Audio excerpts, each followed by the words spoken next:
Bradesco. Entre nós, você vem primeiro.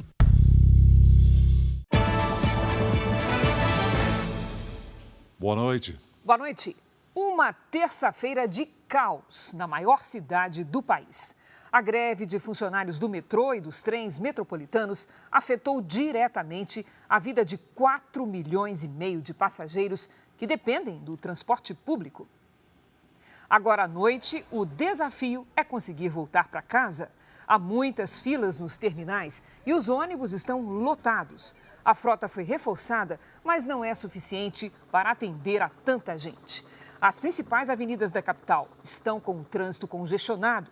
As linhas dos trens metropolitanos, administradas pela iniciativa privada, eram uma alternativa, mas uma falha no sistema elétrico, numa delas, deixou a situação ainda mais complicada. Vamos agora com imagens ao vivo direto do helicóptero da Record TV. Você vê que o trânsito está parado nas principais avenidas de São Paulo. E nesse momento, o nosso helicóptero sobrevoa aí a Marginal Tietê. De acordo com a Companhia de Engenharia de Tráfego, o pico do congestionamento foi às 6h30 da noite, com 767 quilômetros. Agora, o engarrafamento diminuiu um pouco mais, mas ainda passa de 500 quilômetros. Uma assembleia do Sindicato dos Metroviários discute nesse momento uma possível extensão da greve. Ainda nesta edição, você vai acompanhar a cobertura completa desse dia difícil para os paulistanos.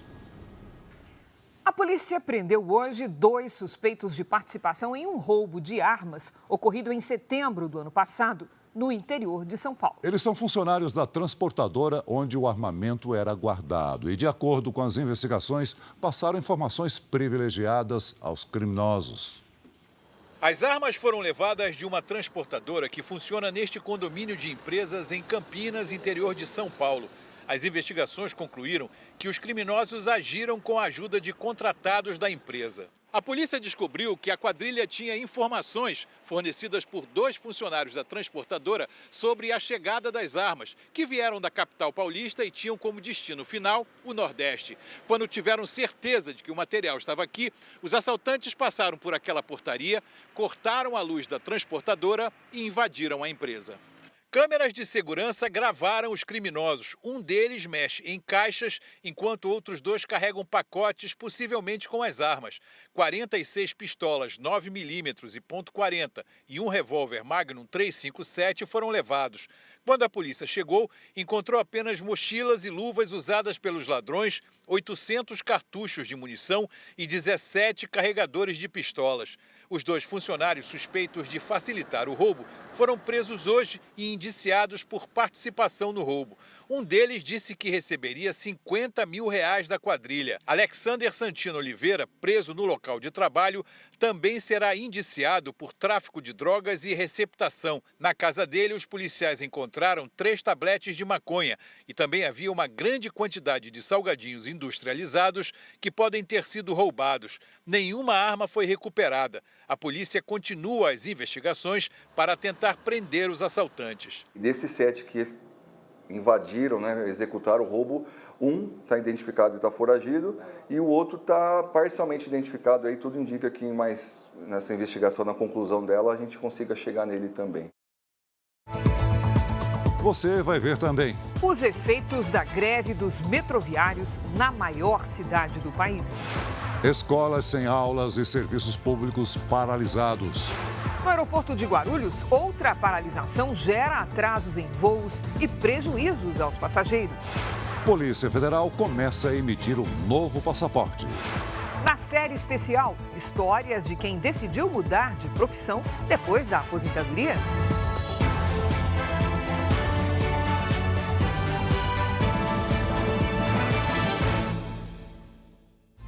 Oferecimento Consórcio Bradesco. Conquiste sua casa nova sem juros e sem entrada.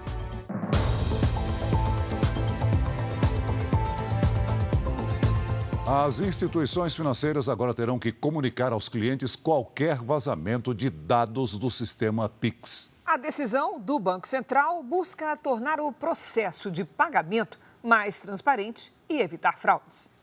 A sogra desse homem, que não quer se identificar, caiu em um golpe por telefone. A falsa gerente tinha todas as informações da vítima. A data de nascimento, o nome de minha mãe, agência e conta, está tudo certo. A promessa dos criminosos era depositar uma quantia em dinheiro para a idosa. Na ligação, eles conseguiram os dados que precisavam e usaram as informações para fazer um empréstimo em nome dela. Um prejuízo de mais de R$7 mil. A família fez um boletim de ocorrência porque acredita que a idosa teve os dados vazados. Com a nova determinação do Banco Central, isso deve mudar. Os bancos agora são obrigados a comunicar o vazamento de dados pessoais que permitam a movimentação financeira por meio do Pix, como o número de telefone, CPF e e-mail. Assim, o cliente pode se proteger de golpes. Antes da nova determinação, o banco só avisava ao cliente que ele teve os dados da chave Pix vazados quando a própria instituição avaliava que havia risco potencial de fraude. Agora, qualquer vazamento deve ser comunicado sob pena de multa, que varia de acordo com a quantidade de informações vazadas. A instituição deve comunicar ao cliente qualquer incidente de segurança envolvendo o banco de dados do Pix, mesmo que o cliente não seja o responsável ou que o vazamento não cause risco ou dano ao titular da conta. A forma de comunicação ainda será definida pelo Banco Central. A nova determinação deve trazer mais segurança. O Pix trouxe um avanço, trouxe uma facilidade, mas em conjunto também trouxe muitas operações de fraude que utilizam dessas chaves e acabam prejudicando a vida dos usuários. 19 pessoas foram presas durante uma tentativa de roubo a uma transportadora em São Paulo. Agentes da Polícia Civil já monitoravam a quadrilha especializada em roubar transportadoras. Quando os investigadores invadiram o local, um suspeito reagiu e foi baleado. Ele está internado com ferimentos leves. Outros 18 suspeitos se entregaram. 2 funcionários da empresa que eram mantidos reféns foram libertados. 2 suspeitos morreram em uma operação para tentar prender criminosos do Complexo da Maré. Eles estariam escondidos em outras comunidades no Rio de Janeiro. A debandada acontece um dia após o governo federal anunciar o envio da Força Nacional como reforço à segurança no estado. Helicópteros blindados sobrevoaram as comunidades desde cedo. Policiais civis e militares estiveram hoje no Complexo do São Carlos e no Morro da Coroa, na região central do Rio. Houve confronto na chegada dos agentes e 2 suspeitos foram mortos. Uma metralhadora .30 foi apreendida. A arma tem capacidade para derrubar helicópteros. 2 pistolas e drogas também foram apreendidas. A operação aconteceu após a polícia descobrir que criminosos do Complexo da Maré, na Zona Norte, estariam buscando abrigo em comunidades aqui, na região central. Segundo a investigação, eles estão escondidos, tentando escapar das ações previstas para acontecer com o apoio da Força Nacional de Segurança. A saída dos traficantes da Maré acontece após a divulgação de imagens de um centro de treinamento para criminosos. A simulação era realizada em uma área de lazer ao lado de creches e escolas. Os agentes da Força Nacional enviados ao Rio de Janeiro vão atuar junto com policiais civis e militares para tentar prender mais de 1.000 pessoas que foram identificadas e indiciadas por tráfico de drogas, associação para o tráfico e organização criminosa.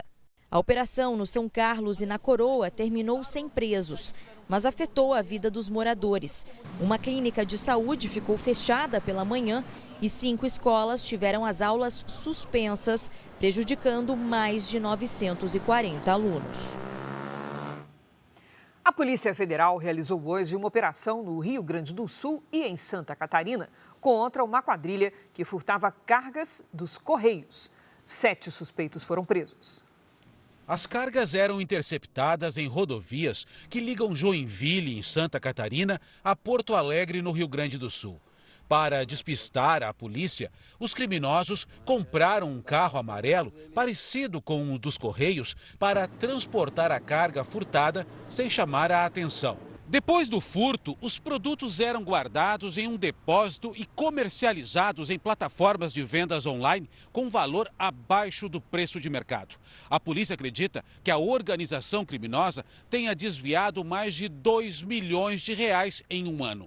Após interceptar os caminhões, a quadrilha retirava as encomendas e, no lugar, colocava lacres falsos para evitar a suspeita de violação do compartimento de cargas. As investigações revelaram que motoristas que prestam serviço terceirizado para os Correios fazem parte do esquema. Eles apontavam o itinerário dos veículos e facilitavam a ação dos ladrões.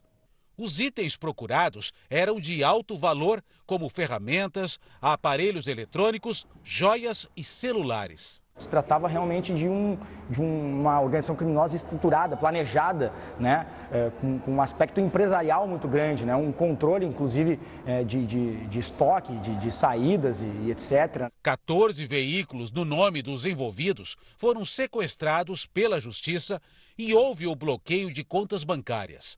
A quadrilha será investigada por furto, receptação e lavagem de dinheiro. Os Correios ainda não se pronunciaram. Voltamos a falar da paralisação do transporte sobre trilhos em São Paulo. Foi uma terça-feira difícil para 4,5 milhões de passageiros que sentiram na pele os efeitos da greve de funcionários do metrô e dos trens metropolitanos em São Paulo. Pois é, Celso, as pessoas precisaram buscar alternativas de transporte. Enfrentaram muitas filas e aperto. O congestionamento na capital durante o dia chegou a quase 600 quilômetros. O dia mal tinha amanhecido e os passageiros do transporte público precisaram de um plano B para chegar aos compromissos. Costumo pegar o metrô até a Liberdade, depois até a Liberdade. Hoje eu vou de carona com a minha chefe. E aí tive que sair mais cedo e mandando vídeo, porque não tem condições de subir no ônibus. Vai demorar muito mais do que eu esperava, porque o ônibus está muito cheio, está muito lotado, tem que esperar o próximo e a demora é muito grande. A rotina mudou depois que os funcionários do metrô, dos trens metropolitanos e da Companhia de Saneamento do Estado entraram em greve nesta terça-feira. Das 6 linhas de metrô, 4 ficaram fechadas. Apenas 2, que são administradas pela iniciativa privada, operaram normalmente.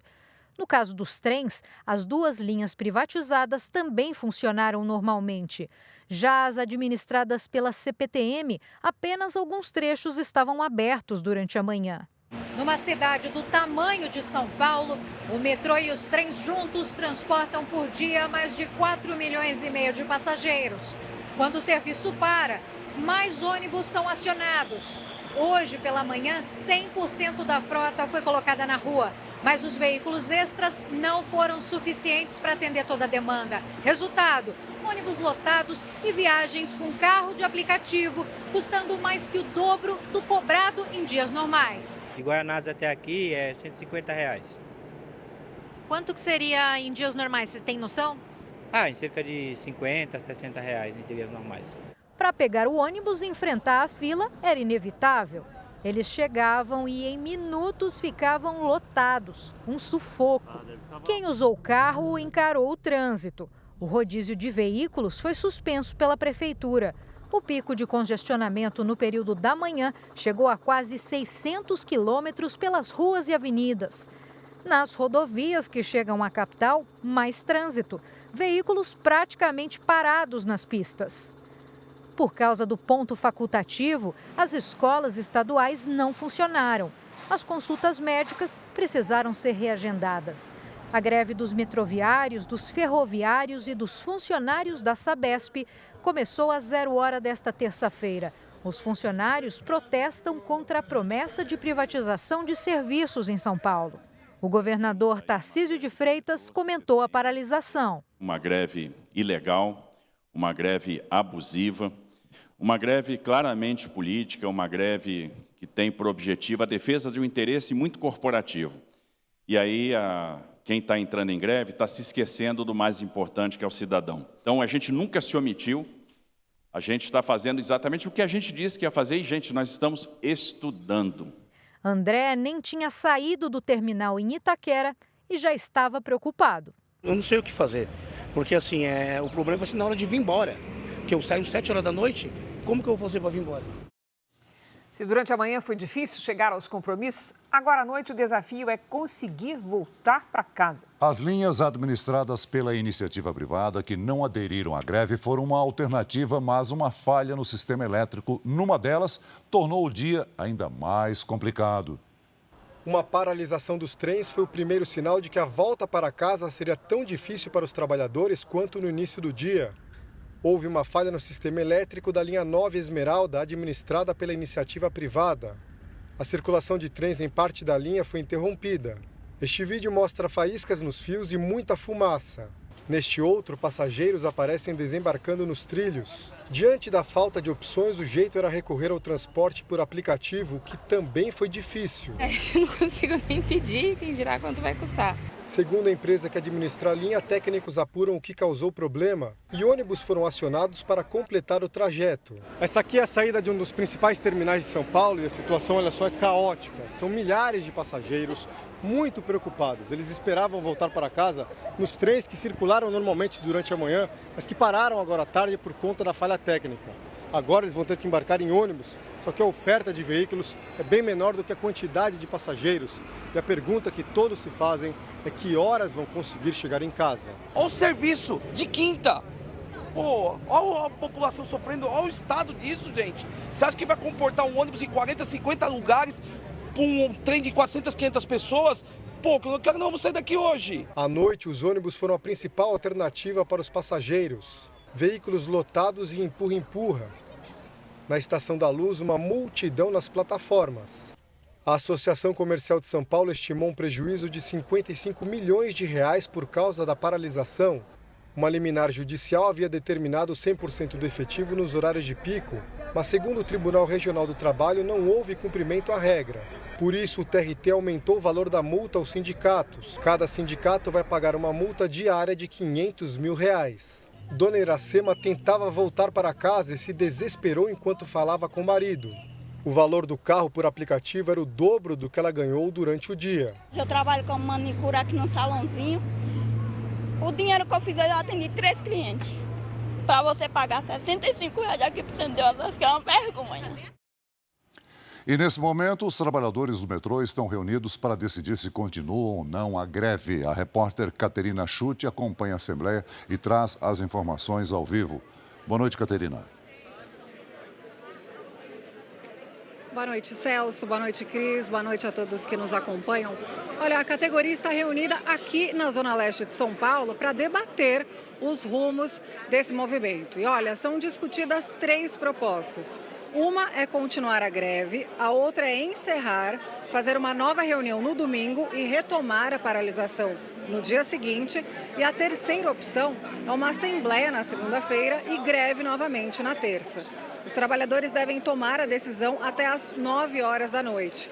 Agora há pouco, o Tribunal Regional do Trabalho decidiu que, se a greve for prorrogada até amanhã, o Sindicato dos Metroviários será multado em R$2 milhões. E por aqui a gente segue, então, acompanhando essa assembleia para saber qual proposta os trabalhadores vão escolher. Celso, Cris. Obrigado, Caterina. Voltamos com informações do trânsito, imagens ao vivo, direto do nosso helicóptero. Nesse momento, você vê imagens da Avenida Tiradentes, um importante corredor que liga as zonas norte e sul da capital. Mais cedo, a Companhia de Trânsito registrou um recorde de congestionamento, com 767 quilômetros. Agora, às 8 da noite, passava dos 400 quilômetros. A greve do metrô e dos trens metropolitanos afetou a volta para casa de 4,5 milhões de trabalhadores. E ainda nesta edição, novas informações desta paralisação. O novo passaporte brasileiro começou a ser emitido hoje pela Polícia Federal. As mudanças foram realizadas para aumentar a segurança contra fraudes. O novo passaporte traz referências à flora e à fauna brasileiras e também elementos da identidade cultural do Brasil. Dentro do passaporte, as páginas agora vêm com 13 marcas d'água com diferentes ilustrações. O novo documento também tem 7 fundos invisíveis fluorescentes, que só podem ser vistos com luz ultravioleta. Já a página de identificação agora apresenta 2 imagens em preto e branco, que reproduzem a foto e dados biométricos do portador. Esta parte ainda é protegida por uma capa laminada de segurança. Os modelos antigos de passaporte ainda podem ser utilizados até perderem a validade. O Congresso publicou hoje a proposta de emenda à Constituição que mantém a cidadania brasileira de quem conquista outra nacionalidade. Antes, quem se tornava cidadão de outro país perdia a nacionalidade brasileira. Com a mudança, a pessoa agora só perderá a cidadania em caso de decisão judicial por fraude relacionada ao processo ou por meio de um pedido feito ao governo brasileiro. Cerca de 2,5 milhões de pessoas podem ser beneficiadas pela medida que já está valendo. O presidente Lula continua em recuperação da cirurgia feita na semana passada. A pedido dele, o vice-presidente Geraldo Alckmin vai a Manaus, no Amazonas, avaliar as consequências da seca na região. O presidente Lula passou o segundo dia de alta sem sair ou receber visitas no Palácio da Alvorada, seguindo as determinações da equipe médica. Por isso, não gravou o habitual podcast feito toda terça-feira. Mesmo em recuperação, Lula está ativo nas redes sociais. Ele postou um vídeo que deixou gravado antes da cirurgia para homenagear os 70 anos da Petrobras. A Petrobras ela tem que estar envolvida em toda essa questão climática, em toda essa questão energética, sobretudo essa inovação de energia não poluente, de energia não fóssil. Porque nós temos eólica, porque nós temos solar, porque nós temos hidrogênio verde, porque nós temos biomassa, porque nós temos biodiesel, porque nós temos etanol. Ou seja, a mega oportunidade que esse país tem de ser o maior centro de atração de produção de energia renovável do mundo, obviamente, que vai depender muito do esforço da nossa querida Petrobras. Do Palácio da Alvorada, o presidente também sancionou o projeto de lei do Desenrola Brasil, aprovado ontem pelo Senado. A sanção garante a continuidade do programa de renegociação de dívidas. Lula ainda pediu ao vice-presidente Geraldo Alckmin que viajasse amanhã em comitiva até Manaus para avaliar as consequências do longo período de estiagem que a região norte enfrenta. Alckmin convocou uma reunião ministerial para definir as medidas do governo para enfrentar a seca histórica na região. A questão mais emergencial é água, alimento e combustível. Então, os municípios estão encaminhando ao Ministério da Integração Regional os planos de trabalho e não faltarão recursos para atender a população e fazê-lo através dos municípios. Também em Brasília, o Supremo Tribunal Federal começou a julgar violações de direitos humanos no sistema prisional brasileiro e formou maioria para obrigar o governo a elaborar um plano de intervenção nos presídios. A primeira sessão da gestão Barroso ocorreu em meio aos atritos entre a Corte e o Congresso. E um dia depois do presidente do Senado, Rodrigo Pacheco, voltar a defender a limitação dos mandatos de integrantes do STF.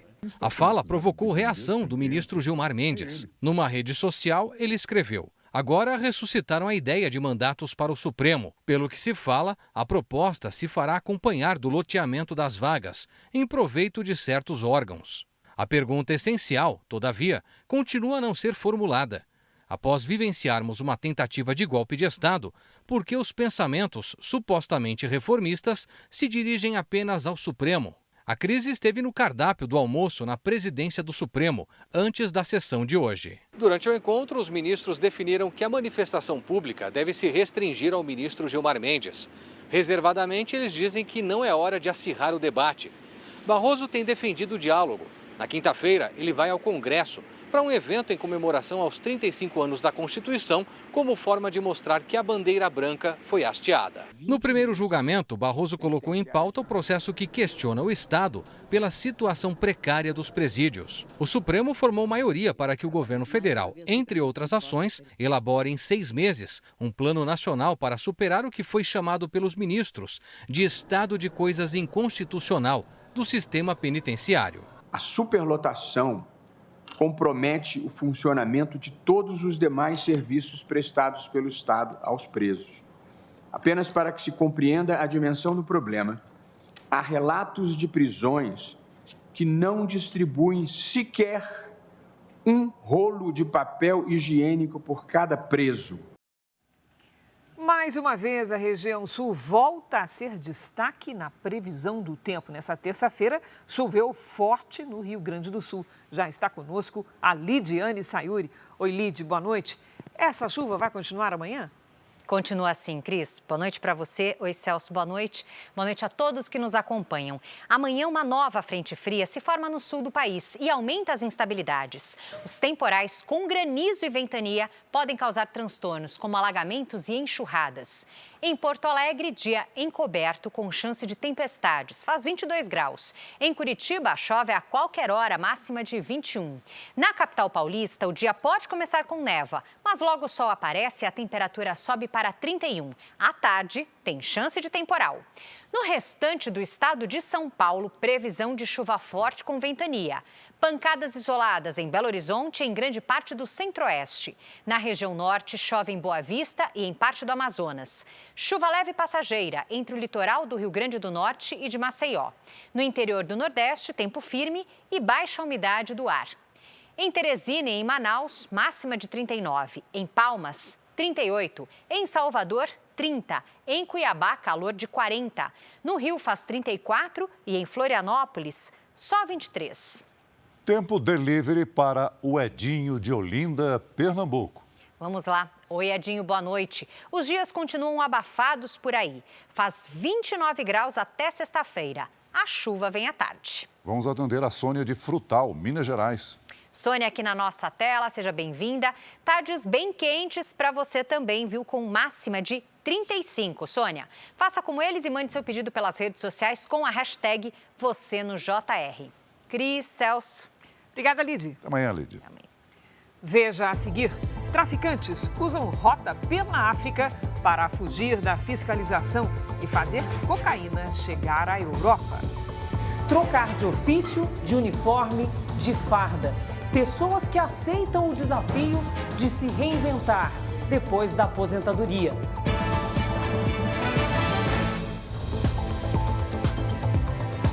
No mercado financeiro, o dólar fechou a R$ 5,15. A alta foi de 1,71%. Essa foi a maior cotação do dólar desde 28 de março. Já o principal indicador da Bolsa de Valores de São Paulo caiu 1,42% aos 113 mil pontos. Os resultados foram motivados pela alta dos juros futuros nos Estados Unidos, que se tornam mais atrativos para os investidores. Exclusivo. Dados obtidos pelo Jornal da Record mostram que, para tentar escapar da fiscalização em portos europeus, os traficantes têm enviado toneladas de cocaína para a África. Para enganar as autoridades, os criminosos passaram a usar embarcações menores para levar a droga até águas internacionais. Desde 2015, a Polícia Federal apreendeu em portos brasileiros quase 280 toneladas de cocaína. Os portos do país são fundamentais para escoar a droga que vem de países andinos para o resto do mundo. O Jornal da Record teve acesso com exclusividade a dados de apreensões nos últimos 8 anos. O principal destino das cargas é a Europa, mas desde 2019, o número de apreensões para países africanos cresceu mais de 400%. As apreensões destinadas principalmente, inicialmente, aos portos africanos, elas têm um volume muito maior que 1 tonelada. Ultimamente, a gente apreende de 2 até 3 toneladas de cocaína para a região. Você tem o Marrocos muito próximo da Espanha, onde um barco rápido pode chegar muito fácil à costa da Espanha, passando aí por nenhum controle aduaneiro. Os principais destinos são Marrocos, África do Sul, Gana e Nigéria. De 2017 até julho deste ano, mais de 18 toneladas de cocaína que seriam enviadas para a África foram apreendidas pela Polícia Federal. Numa das operações, em conjunto com a Marinha do Brasil, a PF apreendeu mais de 3,5 toneladas de cocaína em uma embarcação no litoral de Pernambuco. O destino final era Lisboa, via continente africano. 5 tripulantes foram presos em flagrante. Segundo as investigações, nos últimos anos, os agentes também passaram a apreender droga escondida nos cascos dos navios. Segundo a Polícia Federal, parte da cocaína que sai do Brasil com destino à Europa, passando pela África, tem sido transportada por barcos pesqueiros e veleiros, que partem principalmente do litoral norte de São Paulo. Os tripulantes são aliciados para fazer essa travessia e deixar a droga o mais perto possível da costa africana, ainda em águas internacionais, o que dificulta a fiscalização e as ações de repressão. Essas embarcações permanecem em águas internacionais e ali elas fazem o transbordo da droga para outras embarcações mais rápidas. A questão, né, de direito internacional, de águas internacionais, então é uma dificuldade, né, para fazer a indicação para outras polícias, para fazer a abordagem. A Receita Federal também participa das fiscalizações e usa helicópteros, mergulhadores e alta tecnologia para encontrar as cargas clandestinas. Em breve vão chegar scanners de maior penetração aqui. O que significa isso? Que vai ser mais difícil tornar algumas coisas como a droga invisível aos olhos de quem analisa a imagem. A Polícia Federal começou hoje em Minas Gerais o trabalho de exumação do suposto corpo de um brasileiro morto numa chacina no México. A família do rapaz entrou com uma ação contra o governo mexicano para impedir o reconhecimento da vítima. A equipe da Polícia Federal saiu de Brasília com destino a Minas Gerais no início da manhã. Durante todo o dia, peritos trabalharam na exumação. O grupo tenta confirmar se o corpo do brasileiro Juliard Aires Fernandes, morto numa chacina em 2010 no México, foi realmente enterrado no cemitério municipal de Sardoá, a 330 quilômetros de Belo Horizonte. O pedido de cooperação da Polícia Federal Brasileira foi feito pelo Ministério Público do México, que acompanha os trabalhos. Eles ficaram enrolando muito para trazer, né? Ele passou 30 dias nada.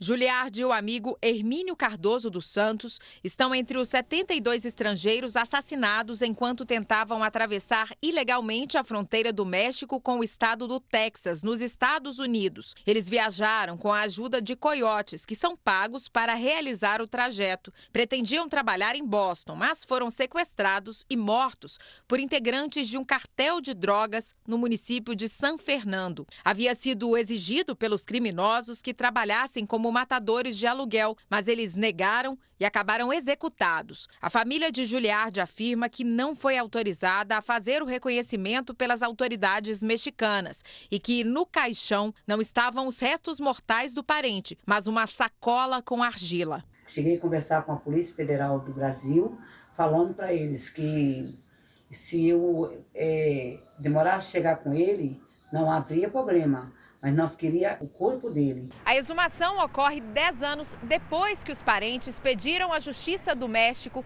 a revisão na identificação do corpo. Agora, os peritos vão comparar as amostras coletadas no cemitério com aquelas fornecidas voluntariamente pelos familiares. Eles também querem confirmar exatamente o que causou a morte. Os parentes alegam que, além de não terem tido a possibilidade de identificar o corpo, policiais e agentes de segurança teriam testemunhado e nada fizeram para impedir a chacina. A indenização pedida é de 6 milhões de dólares, o equivalente a quase 31 milhões de reais. A morte de um modelo que caiu do terceiro andar de uma casa noturna no Rio de Janeiro em agosto pode ter sido causada após uma facada e não por acidente, como se imaginava. A família de Suede Silva apresentou um boletim médico que aponta um ferimento feito por arma branca. Já são quase 2 meses de sofrimento para a dona Edinalda. Tem sido muito difícil até eu estar em casa, né? Além da falta dele, saber que ele pode ter sido traído por alguém é muito mais doloroso. O modelo Suede Silva de Oliveira, de 44 anos, morreu no dia 7 de agosto, depois de cair do terceiro andar dentro desta boate na Lapa, região boêmia no centro do Rio. O atestado de óbito indica traumatismo craniano, do tórax e uma hemorragia abdominal como as causas da morte. Mas um boletim médico obtido pela família agora mostra que o modelo pode ter sido atingido por uma arma branca, como uma faca, antes da queda. A Polícia Civil disse que ainda não teve acesso ao boletim médico que indica o ferimento por arma branca e que aguarda um laudo do Instituto Médico Legal. Já a família do modelo pede mais agilidade na investigação. Saber disso depois me deixou muito mais inquieta e é aquilo que eu já falei, a gente só quer respostas. O delegado não quis gravar entrevista. A boate onde tudo aconteceu não tinha alvará de funcionamento do Corpo de Bombeiros e chegou a ser interditada em 2021. O dono do estabelecimento não se pronunciou. Que seja investigado realmente o que aconteceu com ele, que a gente tenha respostas do que aconteceu. Uma pesquisa inédita revela que a maioria dos brasileiros diz que organiza, sim, as finanças. Bom, vamos conversar com a Patrícia Lages. Ô, Pati, como é que é esse negócio? Se a pessoa organiza, como é que está devendo? Por que aumenta a inadimplência? Essa é uma pergunta, hein, Cris? Boa noite para você. Oi, Celso. Boa noite para você de casa. A questão é saber como esse controle é feito e a pesquisa traz algumas respostas. O levantamento foi feito em todo o país e aponta que 56% dos entrevistados disseram que organizam as finanças todos os meses. 11% fazem com certa frequência, mas dizem ali que esquecem ou pulam alguns meses. Outros 18% se organizam de vez em quando ou se houver necessidade, enquanto 15% não se preocupam com o assunto. Agora, vamos ver como as pessoas se organizam. Olha, apenas 42% fazem as anotações em papel, consultando ali a fatura do cartão de crédito, o extrato bancário, tudo direitinho. 20% fazem planilhas no computador, 12% usam aplicativos. Agora, o detalhe curioso é que 10% disseram que se organizam apenas com a memória. Haja memória, né, Cris? Memória boa, né, Paty? Que dica você dá para a pessoa ter mais controle financeiro de forma mais eficiente? Vamos lá, Cris. O mais importante é que seja fácil e rápido, porque se tomar muito tempo, as chances de não fazer serão grandes. O ideal é não contar com a memória e anotar, seja no papel ou numa planilha, os valores a receber e as despesas a pagar. Lembrando de anotar também aqueles pequenos gastos do dia a dia, porque eles costumam ser os grandes vilões do orçamento. E depois é preciso analisar as anotações para avaliar quais despesas estão muito altas, quais podem ser diminuídas ou até mesmo cortadas. E o segredo é fazer isso não só para o mês atual, mas para os próximos 6 meses, pelo menos. Assim é possível prever as despesas e equilibrar as contas. Cris, Celso. Aquelas muitas parcelas no cartão, né? Precisa botar na ponta do lápis. Melhor adotar. Obrigada, querida. Veja a seguir, grevistas decidem daqui a pouco se encerram ou se mantém a paralisação em São Paulo amanhã. Na reportagem especial de hoje, você vai conhecer aquelas pessoas que conseguiram se reinventar antes mesmo da aposentadoria. Foi o caso do Paulo, no próximo bloco.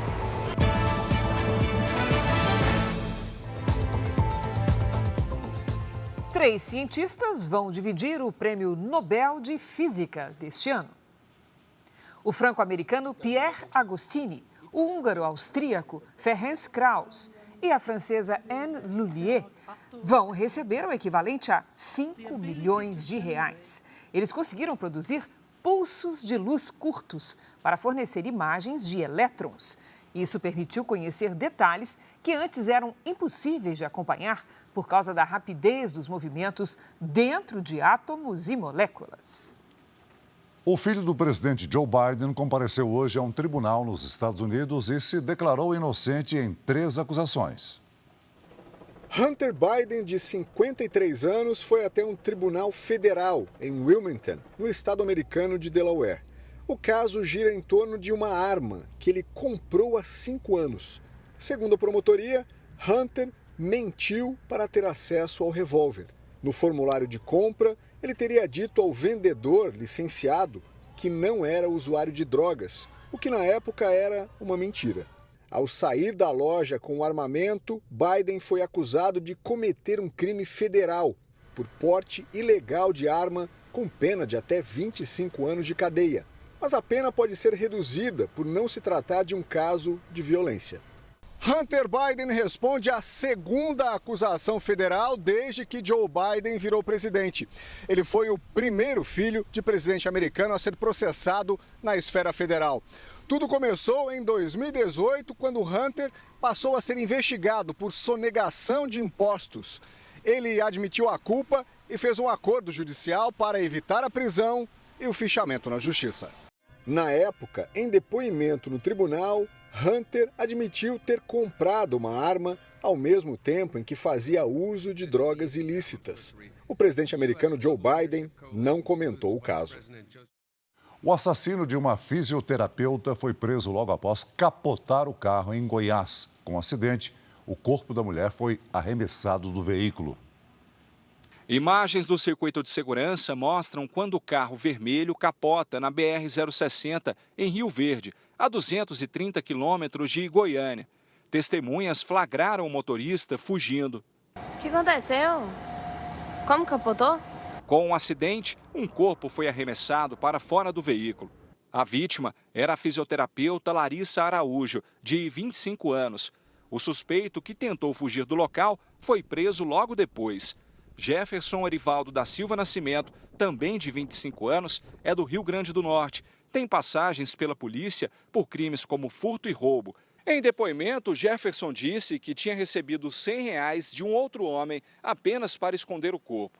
Segundo a polícia, ele mudava a versão cada vez que uma nova prova era apresentada, até que confessou o crime.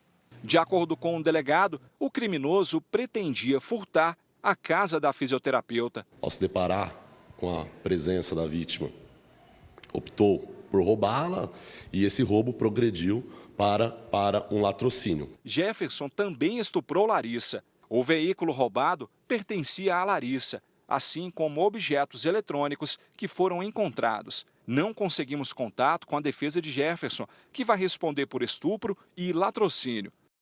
Uma paralisação de trabalhadores terceirizados causou transtornos hoje no Aeroporto Internacional de São Paulo.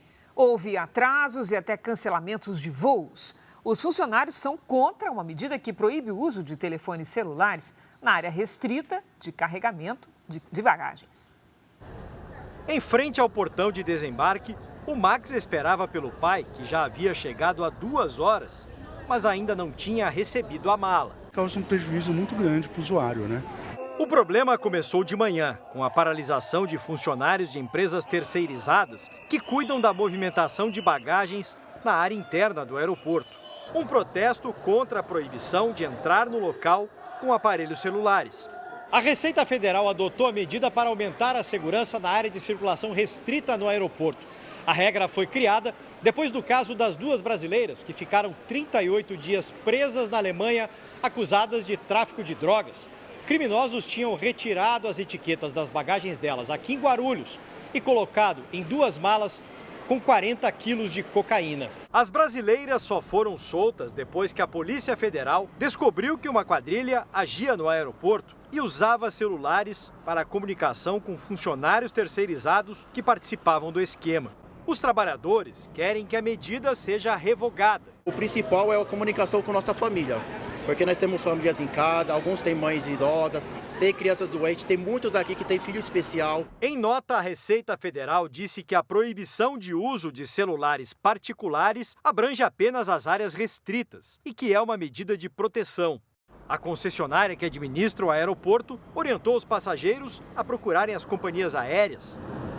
Durante todo o dia, houve atrasos e até cancelamentos. O voo do Marcos não partiu para Foz do Iguaçu. Eles não sabem o que dizer, você fica totalmente à deriva e sem informação, sem voo, sem mala. Uma policial militar que, depois de se aposentar, vira confeiteira. E um ex-motorista de ônibus que atualmente conserta celulares. Hoje, na série do Jornal da Record, conheça aposentados que são um exemplo de como recomeçar em uma nova área depois de sair dos empregos formais.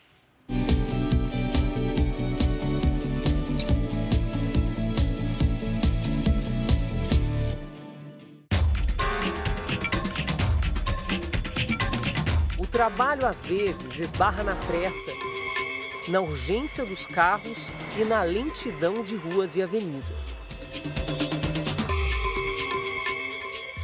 criminais de várias regiões de São Paulo o trânsito da maior cidade da América Latina. Por mais de 30 anos, os ônibus foram a casa do motorista Paulo. Graças a Deus foi onde eu criei a minha família, né? Comprei a minha casa, graças a Deus, mas foi com muito esforço, né? Em qualquer canto da cidade, ser motorista exige paciência. Por isso, muitos deles têm pressa em chegar logo, não ao ponto final, mas na aposentadoria. Com o fim da carreira ao volante se aproximando, o motorista resolveu abrir um novo caminho. Sempre eu fui curioso e tentava de arrumar de tudo, né? Máquina de lavar. Em 2018, 2 anos antes de se aposentar, Paulo fez um curso técnico numa área completamente diferente. Todo mundo tem um celular, né? Isso quem não tem 2, 3, mas troca de conector, troca de tela. Os olhos, que antes eram atentos aos movimentos das ruas, agora estão treinados para focar em peças minúsculas. Para evitar despesas extras como o pagamento de aluguel, o Paulo acabou improvisando uma oficina aqui na sala da casa dele. E não falta trabalho, são quase 30 celulares como esse que ele está arrumando todos os meses. Aqui, se a gente brincar, a gente mata um aparelho, queima a placa. Os consertos e reformas dos aparelhos hoje servem de complemento para o dinheiro do benefício. Ele dorme um pouco melhor, você tem mais tempo para você mesmo, né? Para a família, né? Graças a esse novo ofício, ele até aprendeu uma nova língua. Power, como é que chama lá? Software. Você pode ter uma pessoa que trabalha porque precisa e você tem a pessoa que faz isso porque ela quer se sentir mais útil. Elan é sargento da Polícia Militar. Guarda com carinho uma das fardas que usou durante os 30 anos na corporação. O dia a dia da Polícia Militar, do policial militar, é uma incógnita, né? Você sai para trabalhar sem saber o que vai acontecer. A minha mãe dizia, eu só vou sossegar o dia que você parar de trabalhar, o dia que você se aposentar. Para o alívio dos pais, o dia a dia arriscado ficou no passado. Quando eu me aposentar, eu vou jogar uma mochila nas costas e vou cair no mundo, eu vou conhecer o mundo. Mas era só sonho. O momento de parar finalmente chegou este ano. E com a aposentadoria, veio uma rotina bem mais tranquila, mas também com uma renda menor. Acho que despencou quanto, assim? Uns 50%, para mais. Aí na primeira semana eu organizei os armários, depois na outra semana eu fui organizando as outras coisas. Mas aí foi sobrando tempo, foi sobrando e eu comecei a pirar. Os gastos, por outro lado, aumentaram nessa fase da vida. Os maiores citados pelos idosos são alimentação, contas básicas, remédios, telefonia e TV por assinatura, além da internet. Por vários motivos, muitas pessoas não conseguem continuar no mesmo trabalho depois da aposentadoria. Então, para muitos, é hora de mudar de uniforme. No caso da Elan, tirar a farda e colocar a roupa de chefe. Trocar as viaturas pelas cozinhas. Hoje ela passa boa parte do tempo dando aulas de culinária. Um dos trabalhos é aqui nesse instituto que tem como desafio encontrar novos talentos. Uma sala lotada de delícias e de ricas histórias de vida, como de Dona Odília, que trabalhou cerca de 30 anos como professora e se aposentou há 8, mas não saiu da sala de aula. Se você ficar parada, morreu. Então eu acho que a aposentadoria não é morte, é você virar o jogo para outro lado. Elan fez um curso parecido há 10 anos. Foram as aulas e os doces que serviram de guia para um novo caminho depois que ela saiu da Polícia Militar de São Paulo. É tão intenso quanto o amor que eu tenho pela Polícia Militar. Hoje, aos 53 anos, ela comanda um outro pelotão. De olho nas receitas, aposentadas e jovens, por motivos diferentes, se reúnem para aprender mais sobre os encantos de bolos e doces. Uma das mais jovens alunas na sala é Beatriz. A mascote do grupo, hoje, teve mais uma descoberta. Se eu te contar que ela é sargento da polícia aposentada, você acredita? Não. É muita mudança. Voltamos a falar sobre a paralisação de trabalhadores que afetou o funcionamento do metrô e dos trens de São Paulo. Metroviários estão em assembleia neste momento para decidir se vão pôr um fim à greve. Quem continua acompanhando a reunião e traz as informações de momento ao vivo é a nossa colega Caterina Achuti. Caterina. Oi, Cris. Boa noite para você mais uma vez, para o Celso e para todos. Olha, os funcionários do metrô, eles debateram as propostas, decidiram, nesse momento, fazer uma pausa antes de votar definitivamente se vão continuar ou não com a greve. Essa votação deve ser encerrada às 9 horas da noite. E olha, Cris, mais cedo, o Tribunal Regional do Trabalho determinou uma multa de R$2 milhões se a paralisação for prorrogada. Os ferroviários que trabalham na Companhia Paulista de Trens Metropolitanos e os funcionários da Sabesp, a Companhia de Saneamento Básico, haviam decidido interromper as atividades por apenas 24 horas e devem voltar ao trabalho amanhã. A paralisação é contra a proposta do governo de São Paulo de entregar os serviços à iniciativa privada. Hoje, uma das linhas que operaram normalmente registrou uma falha e a circulação dos trens foi interrompida. Agora à noite, a linha voltou a funcionar parcialmente. O governo estadual afirmou que vai instaurar aí um processo administrativo justamente para apurar o que provocou problemas no sistema elétrico da linha 9 Esmeralda. Cris, Celso. Obrigada, Caterina.